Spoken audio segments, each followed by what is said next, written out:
Good afternoon, everyone, and welcome to today's webinar. I'm Betty Ann Graham with Connect, and I'd like to thank you for tuning in to 10 Steps to Planning a Hybrid Meeting with Mahagoney Jones. Before we get started, just a few housekeeping notes on the platform. You can type in your questions for Mahagoney in the Q&A box at the bottom of your screen or via the chat box on the right-hand side of your screen. We'd like this to be an interactive session, so please send in questions throughout the webinar. A recorded version of this session will be available on demand on our websites, where you can find an additional on-demand webinars for any of you needing last-minute credit hours before CMP testing. Yes, you are able to watch our sessions on demand and still receive credits. For everyone joining us live today, the credit is pending approval from the EIC. Once the credit is approved, we will email your certificate.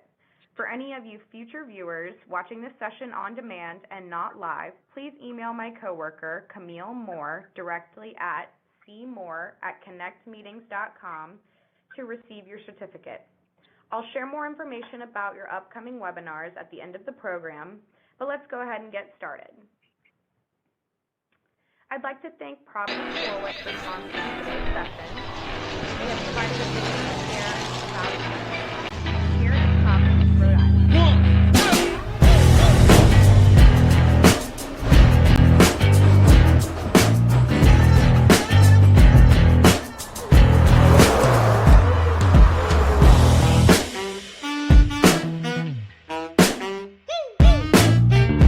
It's high summer here in Rhode Island, land of perfect sun, sand, and surf.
How great does Providence look? Thank you again, Providence Warwick. Before I introduce Mahagoney, you'll notice a map on your screen about the upcoming events for 2019. If you have any questions, please contact my coworker, Kristen Francis, Senior Director of Sales, at kfrancis@connectmeetings.com. We'll share those emails again with you right now through the chat box. Now, without further ado, it's my pleasure to introduce today's speaker, Mahagoney Jones. Mahagoney Jones is a versatile, results-oriented, certified meeting professional and digital event strategist with proven skills and track record in all aspects of meeting management. Specializing in associations and medical meetings, she produces exceptionally planned and revenue-generating educational events. As an entrepreneur herself with hundreds of events under her belt, Mahagoney is passionate about bringing event ideas to life and building a stage for others to showcase their brands and expertise. By taking care of the details and breathing personality and life into each event, Mahagoney is able to produce an experience that is a direct reflection of her clients. Her event planning career began with hospital fundraisers, university brand awareness campaigns, and even weddings. She quickly learned that all events begin with a purpose and need more than a pretty logo to be successful. Events are opportunities to generate positive buzz about your brand and should be produced with that goal in mind. Mahagoney's motto is, "Do what you love and to love what you do." This motto can be seen in the attention to detail and drive she has to ensuring every event is a success. Mahagoney, welcome. Thank you for sharing with us today. Thanks so much. Everybody is having a great afternoon so far, and looking forward to diving into hybrid meetings.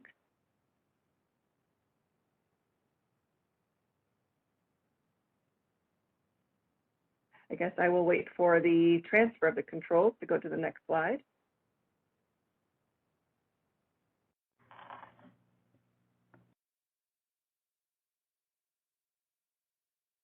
So for today's session, we're going to understand the process for building your own hybrid event. We're also going to look at how to set a good foundation for a hybrid event that both complements and extends your live event. And then we're also going to look at how to set a framework for measuring success.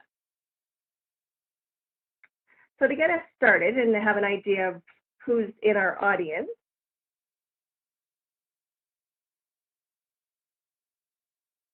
we're going to go to our first polling question. How much experience do you have planning a virtual or hybrid meeting? Do you have no experience, less than 1 year, 1 to 3 years, or more than 3 years? When you're typing in your answers, just make sure you hit that submit button so that we can see your responses. Okay, so far it looks like we have no experience in the lead, and there's no shame in that as well. So we'll talk a little bit about how to apply this framework when we seem to get asked at the last minute to do so.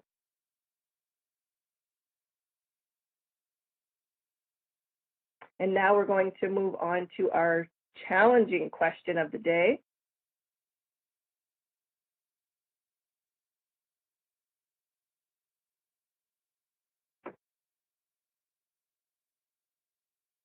Is there a difference between a virtual and hybrid event?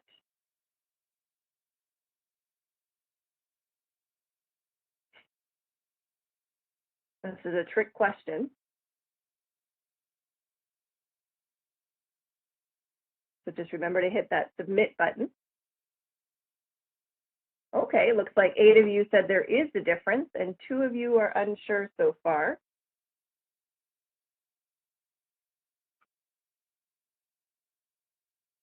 Now, the reason I like to start with these questions is to give us all a framework and to start us all off on the same definitions so that we're all on the same playing field.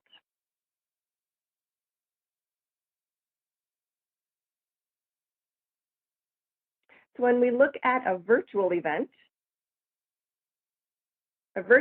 can look like a few different things, but the main point to focus on is the fact that it's delivered online, as the name says.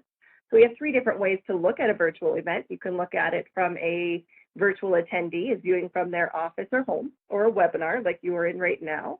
We have the speakers are in a room with cameras and no physical audience, but they're being live streamed out in a one direction way so that you're watching a video of a presenter.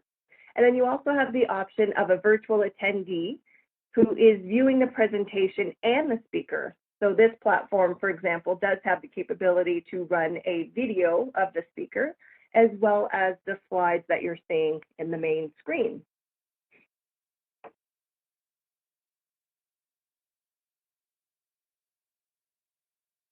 Next, we have the hybrid event. So in its purest form, it's the marriage of a live and in-person event.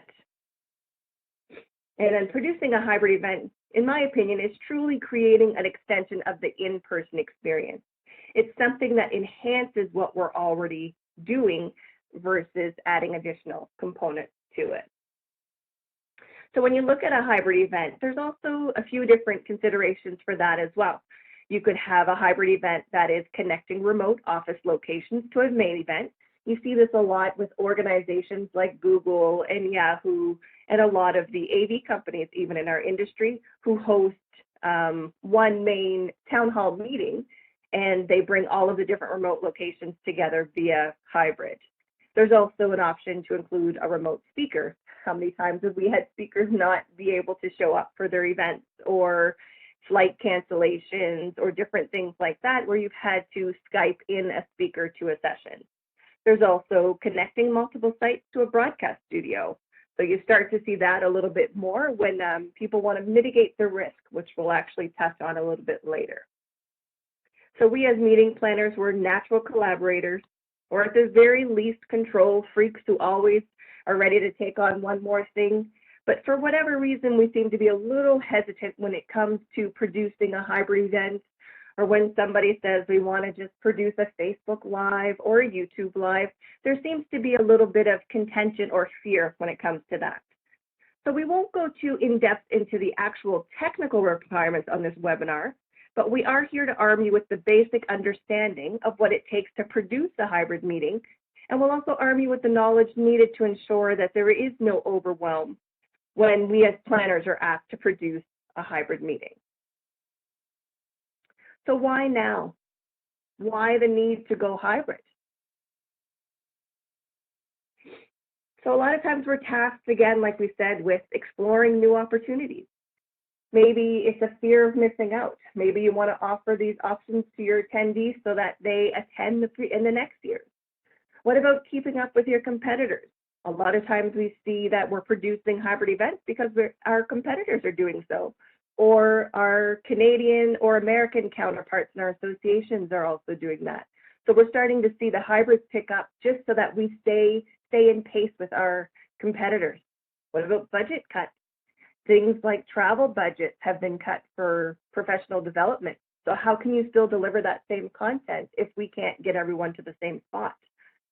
Senior management and board direction. How many times have we heard of strategic plans that have rolled out without our knowledge, but we as planners are tasked with making sure that their vision becomes a reality?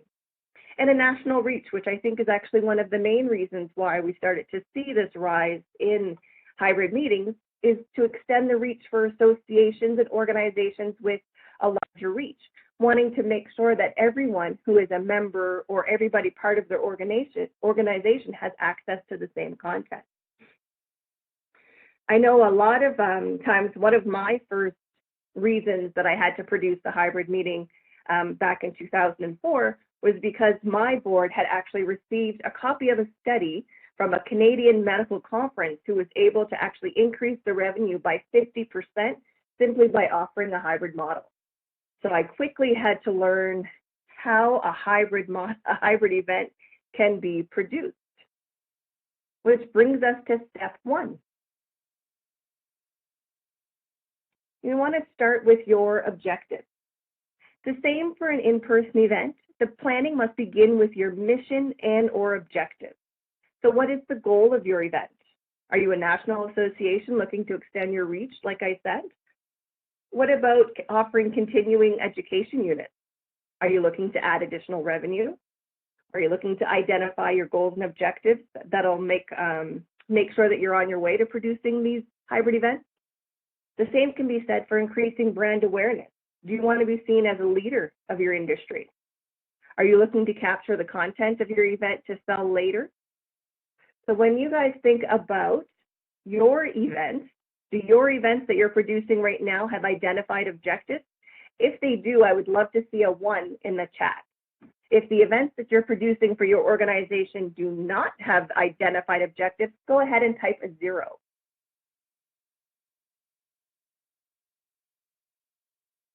I can honestly say I will type a 0 in the chat to let everybody know that not all of my events had clearly identified objectives. Absolutely. And there is no shame in having no objective, but it gives us grounds to ask those questions to those who are asking for our events to go hybrid. So we've identified our objective for the event, and now let's go on to step 2. I like to say that you want to start with what you're already doing well, and then decide on what you would like to make available to your virtual audience. So especially if this is your first hybrid meeting, I know there's a lot of us online who have not yet produced a hybrid meeting, or we've dabbled in things like webinars or virtual experiences, but not quite the marrying of the two, I like to recommend that you start small. You don't have to jump into producing 3 days of content with multiple breakout rooms. You want to start with what you're already doing well.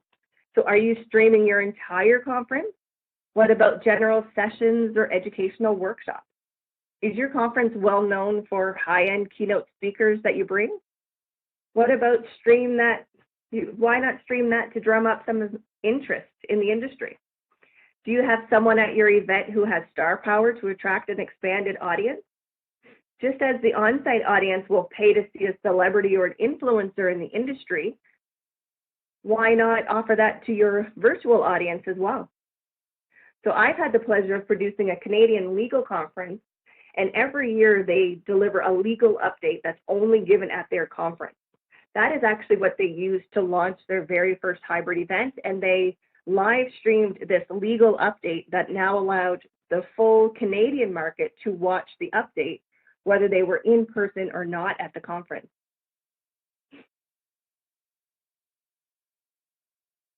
And I like to believe that everybody does something well when it comes to event planning, or we're not going to have the attendees to back it up. And then that brings us to our next step. Working with your team, you want to adapt the agenda to suit both audiences.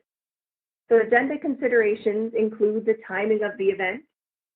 What are the time zones your attendees are tuning in from? If it's a national reach, I like to recommend that you start on one specific time zone. I mean, without getting too specific, there is a way that you can offer delayed streaming so that those who are attending from the East Coast can watch when it's not too late versus the West Coast where they can watch where it's not too early. And then are there breaks that you have in person? So one of the most important things when dealing with a hybrid event is to itemize both your in-person script and your online script. I know I've already doubled your workload by saying that there's one script for in-person and one script for online, but I find it's a little easier to have two so that you know what each set of attendees are experiencing at the same time, and you can make sure that that experience is held up on both ends. So for example, a coffee break is great for your in-person networking, but what about your online audience? But you want them to also have that same ability to network, but you never want the screen to go blank or to show background noise. Even when you came into the webinar today, there was a slide already on your screen so that you knew what you were a part of and what you were about to experience. And then when we watch the video of the sponsor, the same can be applied to a coffee break or things like that so that your attendees are still getting a touch of the in-person experience while they're online. Because you never want that background noise, or you don't want the online audience to feel like they're not part of the experience. So again, scripting for breaks and lunch can be as simple as asking your online audience to use the chat function. Saying, why not say hello, where are you from? Use those types of prompts to make sure that everything is going as planned. An event MC is also a great way to keep the conversation going. I mean, we have Camille in the chat as well, and I also recommend we do that for hybrid events so that your online audience gets the same touch as you get from your in-person.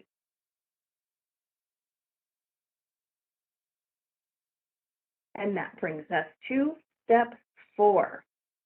Define the presentation format. So will your speakers be using PowerPoint presentations like this one? Will there be videos? Are they using Prezi? I'm not sure how many of you are familiar with Prezi, but if you have experienced the dizziness and seasickness that can come from Prezi, I would say put a 1 in the chat. But if you don't want to identify yourself as having experienced that woozy feeling of Prezi, think about that from an online perspective. If your speaker in person is delivering a presentation that is full of videos and transitions, there is a lag online. I see 3 1s on that one. So clearly it's something that we want to watch for. You want to make sure your show producer and your tech team are aware of all of the variables. The same way for in-person that we double check that the audio is embedded in the presentation, that the videos are embedded into the presentation. Different things like that have to go into consideration for your online audience. There's also a lag on the slides and on the timing to your online audience. There's generally a 4 to 7 second delay, so you have to be mindful of that when you're playing videos for your audience. And what elements will be included? Will you be using things like polling, like we did at the beginning of this session? So do you need both an in-person audience and an online audience answer, or can they both be pooled excuse me, into the same tool? If so, your event tool will need to accommodate both audiences. Sorry. So we've had speakers who are great in person, but get camera shy when they realize that there are people watching online. And that actually brings us to our next point. Speaker training. It's very important to let our speakers know from the very beginning that they will be presenting to both a live and a virtual audience. Give them as much information as possible. How many people are you expecting in person? How many are you expecting online? Give them a script that includes both welcoming both audiences. Prompts to remind them to stay within the broadcast zone, especially if they like to wander. I mean, there's nothing like having an empty screen when your speaker walks off the stage and your poor audience can't see them. So without dictating too much to your speakers about what to wear, general rules still apply. Try to avoid black, gray, or white so that they don't blend into the surroundings. Same goes for patterns. You want them to keep it simple but vibrant. Jewel tones, just like the speaker in this picture, work very well, both live and online. One of my favorite tips for when it comes to speaker training is to schedule your walkthroughs the same way you would for an in-person event, so that your speakers are familiar with where their questions are coming from, with how the virtual attendees will see them versus their in-person attendees. Remember, knowledge is power, and you want your speakers to be comfortable. So we've had this wonderful speaker, and we had him year over year. He did the staff training from our conference room without naming names of the company. He was phenomenal. He delivered a fantastic presentation every year. For whatever reason, the very first time that we live streamed, he became camera shy. And to this day, I still actually comment and chuckle about it, because he described it as he almost felt like he was Oprah. He was comfortable in front of his regular stage and in front of his audience, but as soon as that element of online and not knowing how many people were watching from the virtual side, it just completely made him nervous, and he was almost debilitated to the point that he actually stopped talking during his presentation, and we had to prompt him to remind him that it was okay to speak to both audiences. Next up is understanding the technology. We have so many platforms available to us nowadays, but we don't have to be experts in the technology. We just need to know who to defer the questions to and which questions to ask. So what is the main purpose of your event? What is it you're trying to send to an online audience? Because that will help to determine what type of platform you use. Budget is oftentimes a huge differentiating factor for when it comes to choosing a platform. Do you have money set aside to choose a platform, or is it something that is going to be an added expense? You want to do a test run on the platform so that you see what your attendees are experiencing. Understanding that there is most likely, like I said, a 4 to 7 second delay. For example, on Google Hangout or GoToWebinar, it can sometimes be even higher. So don't be afraid of it. Just know that if you have the right people on your team. So when it comes to technology, I like to say we are experts in the meeting planning and the logistics and the details. The same should apply for your technology partner. And I say partner because I would look to the technology provider as the expert for the live streaming or the technology that you're using. If you're going to use something that is free, just know that you're leaving a lot of things up to chance. But if you look at something like in Expo or the platforms that we're using, then you have hands on deck and experts who are there to guide you. And then that also brings us to step number 7. When I said earlier, I kind of alluded to the fact you want to mitigate risk. This goes back to your choice of platform as well. So we have a lot of free platforms out there now that weren't available to us previously. I mean, we have YouTube streaming or YouTube Live. We have Facebook Live. We have Skype. We also have Zoom, which can be a free player. And we also have even better technologies out there that we had available years ago. But with these free technologies, things can go wrong. And I like to say this is event planner tip number 726. We want to be flexible. So for example, if you want to bring in a remote speaker, or you have speakers in multiple locations, but they have bad internet connections, there are options like having pre-recorded videos that you stream at your live event. Just because your speakers are in the room doesn't necessarily mean you have to showcase that video. What if the internet connection goes down? There's things like that that you can take into consideration and run a video. Now, if you're relying on your tech provider and not the flaky internet connection of a remote speaker, so your tech provider can make sure that all is working well to really mitigate those risks. Another thing to consider is your venue and your walkthroughs. When you're doing a walkthrough, mention it to your AV partner and to your venue provider what you're planning on doing at your event. I mean, it's a great thing to add a hybrid option, but it isn't actually always feasible. So even though I say you don't have to know your technology and you don't have to be an expert, I say to ask these questions. You really want to ask, can the venue hold this type of technology? Do they have the internet capabilities? I would strongly recommend that it's a hardwired connection that you're running from your meeting room and not relying on Wi-Fi. Do you know the upload speed and the download speed of your venues? I mean, those are questions that your tech providers would ask, and then you would decide whether or not you can move forward with that. I know we have some venues here in Toronto that are they're very old buildings, and they're just not equipped to be able to live stream as much as we would like to.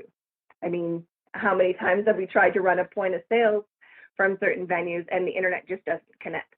So things like that, you want to really be mindful that things can go wrong, just like any event, but to sort of arm yourself with as much knowledge and backup as possible. And then on to step 8. You want to assemble your on-site dream team.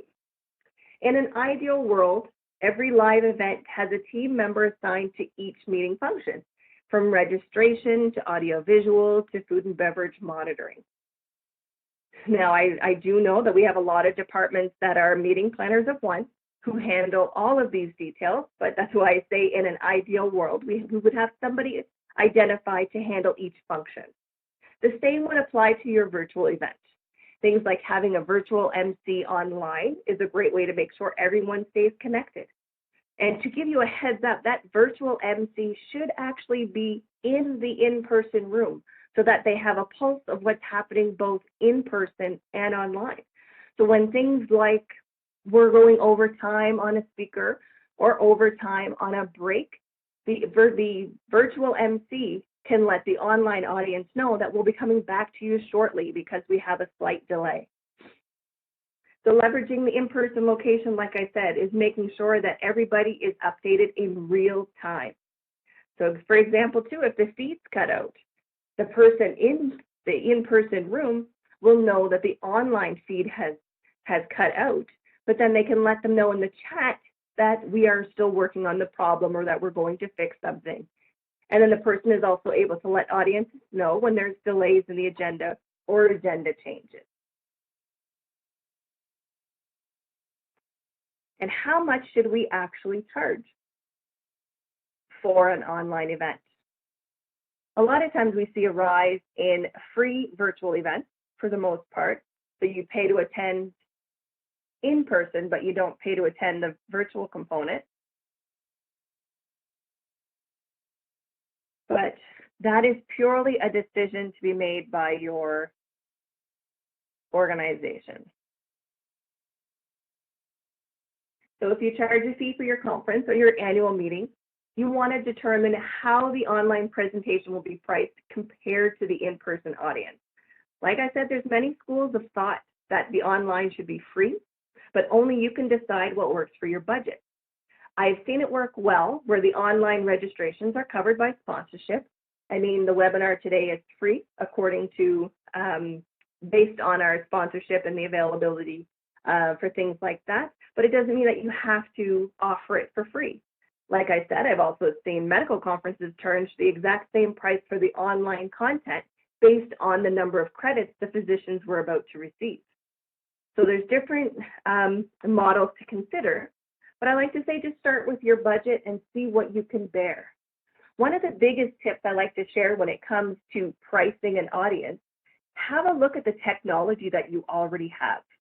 How many people already have a GoToMeeting account or a Facebook account for their business? Go ahead and type 2 in the chat if you have a Facebook for your organization, or if you use GoToMeeting or a Zoom or any of those platforms.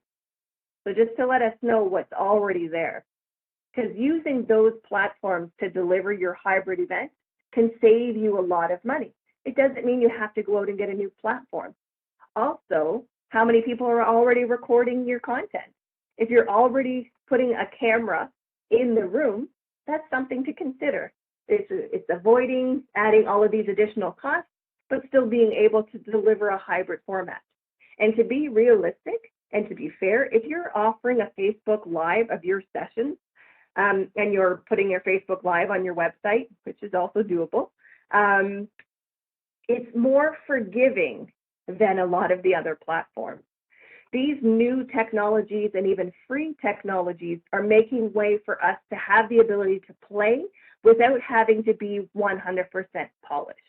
I'm not saying to go on Facebook Live from your cell phone, but that is also doable too. And then step 10, which is the last step, and one of the most important steps. I think I said every step was important, but it comes down to data. So how important is the data?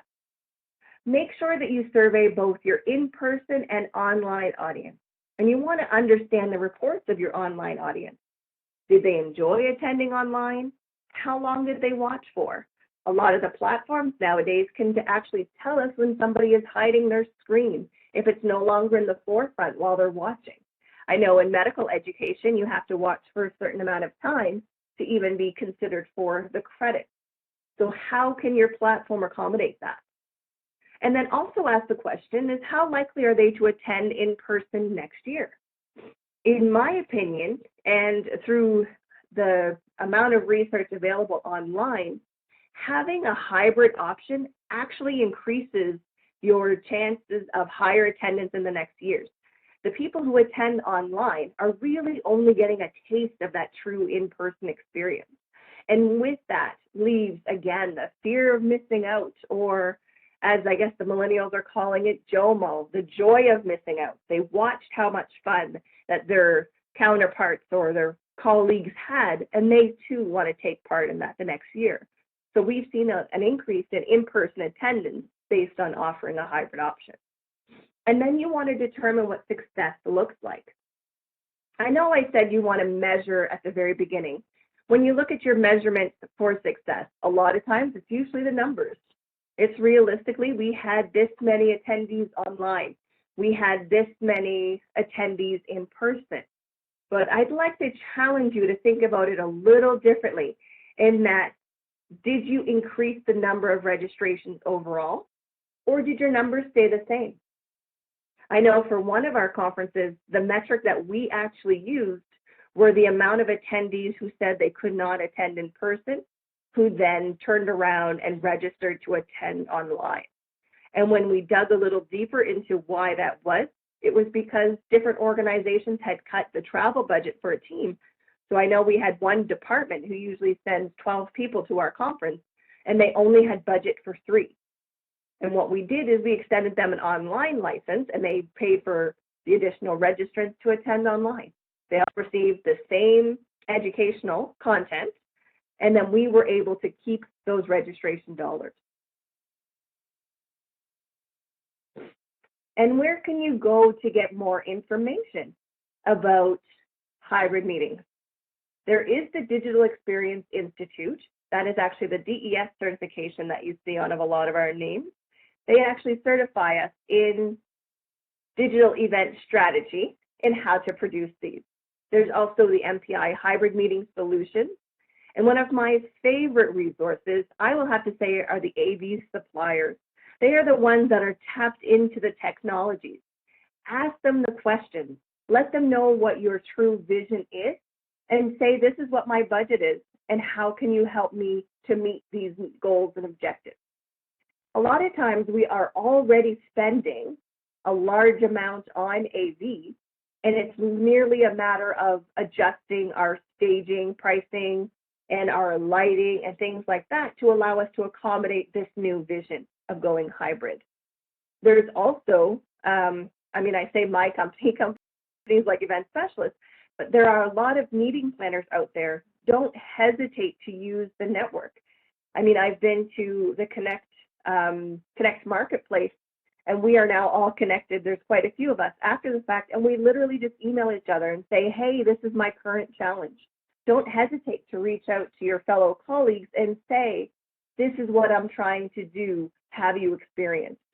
We have a wealth of knowledge in our own industry, and I know a lot of meeting planners like to hold their skill sets close to their heart, but for the most part, we're a collaborative industry, and I don't think we should be hesitant to reach out to each other. And now, any questions? That was a lot of talking.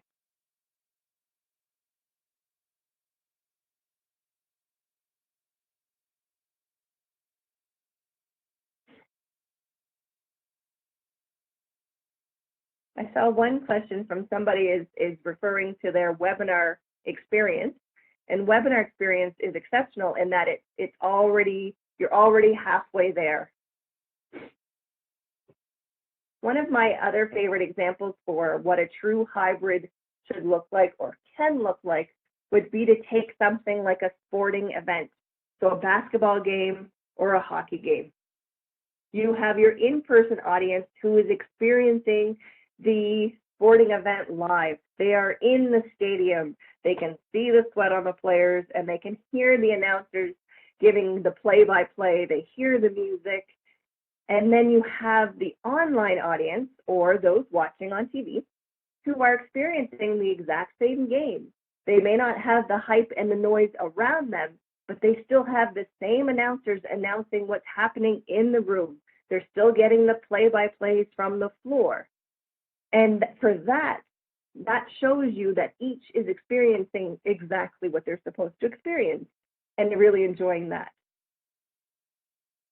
I definitely see an increase in hybrid meetings in the future, primarily based on the free technologies that are available. I'm seeing a big rise in Facebook Live or the YouTube Live with associations streaming directly through those platforms. It just gives you more options to share your content, more options to sort of save your content as well. Without getting into too much detail, content repurposing is huge. We're seeing a lot more content being driven. Do I think that hybrid meetings will reduce travel expenses? To be fair, it is a possibility. So if I look at things like associations who generally host a board meeting a month, they have the ability to host a hybrid board meeting once a month so that they don't have to travel, so that reduces the travel cost. and then they can attend from their own locations from one boardroom as well. So I do think it actually would reduce travel expenses. Mahogany, we have a question from Liz Whitney, and she says, or she's asking, can you give a money estimate of filming one general session, what to expect financially, and do you charge your virtual attendees to pay to view? So to be fair, the estimate for filming one general session will depend on how detailed you want to be. So realistically, the additional cost that you're looking at would be your camera operator that's in person. So that's a tech on site plus the equipment and the cable. If you're paying for your internet connection, that is your additional fee. And then the other fees to consider is the platform that you're using. If you are using camera directly to things like Facebook Live or some of these other free platforms, Livestream or GoToLive, then there is no true additional cost for your platform. Your extra cost will come into editing to kind of share it back to your audience. I mean, it's a hard one to gauge, but realistically, I usually start with about $5,000 as a benchmark and work from there. So the other question that's also in the chat is the general cost to broadcast 2 rooms at a conference. And that is where your costs actually start to increase.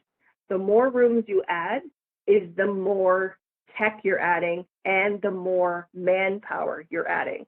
Because in each room, you will now be required to have the same setup. So each setup, again, like I said, you're now adding a camera, a online platform, a tech to run that. And then if you're having a moderator, that moderator now has to have access and they have to be there as well. So those costs start to add up as well. One of your biggest underestimated costs would be things like lighting in the room. So can you afford to pay for additional lighting to make sure that your online audience has a well-lit experience? So that would also add to your cost. And when it comes to virtual attendees paying, I think that's purely to your discretion.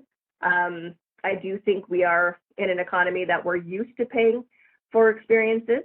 The only thing that I would caution is I find meeting planners are the first to say, or to even understand a little bit more, that when you're dictating the price of your conference, a lot of factors go into place. I mean, the food and beverage, the venue, the travel, the printing, and all of those costs that go into your event. For the online audience, what they're experiencing is all of those things minus the food and beverage. So if you want to look at it from that standpoint, then you could either take a percentage away and charge them that way, or you could charge them a nominal fee. Another model that I actually find very helpful, again, is from the medical side, is how many hours of content are they getting that's educational units. Use that to kind of dictate should they be paying.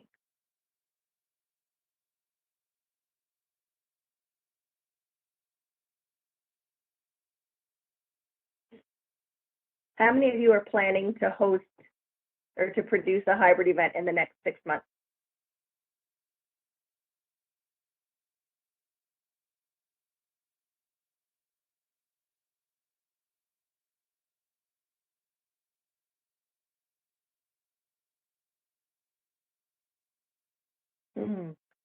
So another question that came up is, what's the best way to determine if people have the equipment on their end for the video part of virtual meetings? We end up with people in remote locations who can't seem to access things like Skype for business. Do you have a checklist for such requirements from individuals on the other end? Realistically, you would have your audience test before you go live. So regardless of your platform, if you use a managed platform, not any of your free ones, there automatically is a link sent to your audience to have them test their capabilities to see if they can watch. If they cannot watch, then you would get a notification that says their bandwidth doesn't meet or something along those lines, and you'd be able to see what the error message is, but then you couldn't let them know that the recording would be available to them later on. And then they would have the ability to watch a video, probably a lot easier than a streaming technology. Most platform providers actually do have a checklist. I also have a checklist too for requirements for what to look for.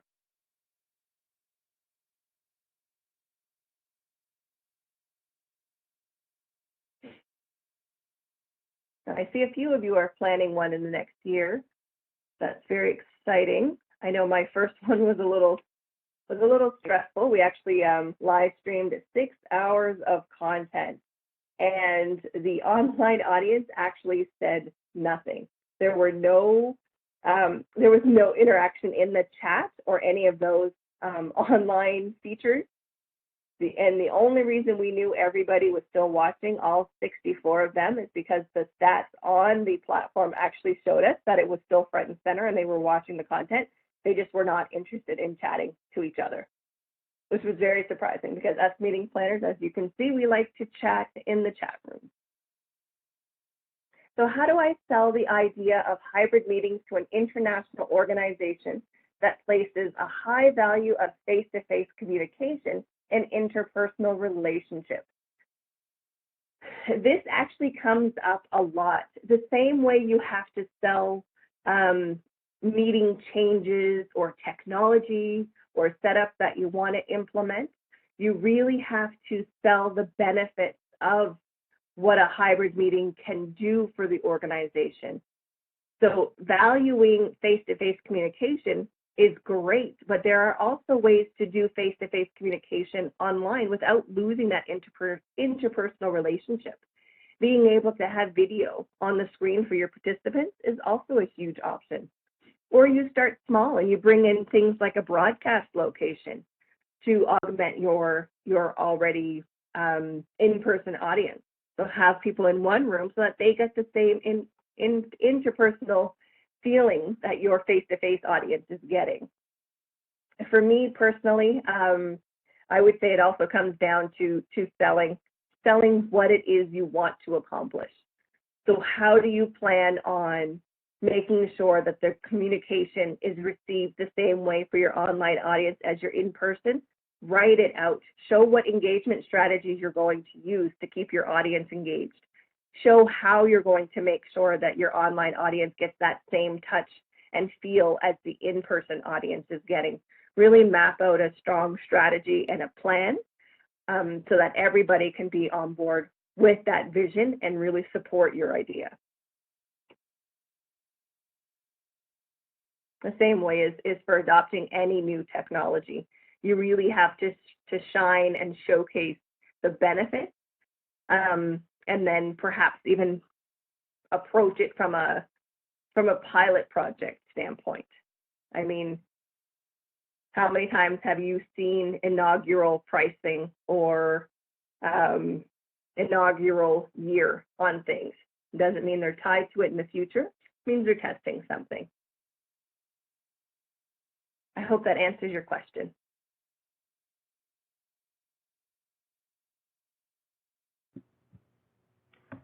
All right, so if there are no more questions, we'll go ahead and kind of wrap things up. Thank you again for sharing with us today, Mahagoney. After this webinar concludes, you will be directed to a short survey. If you could fill it out, that would be great for us to get some feedback.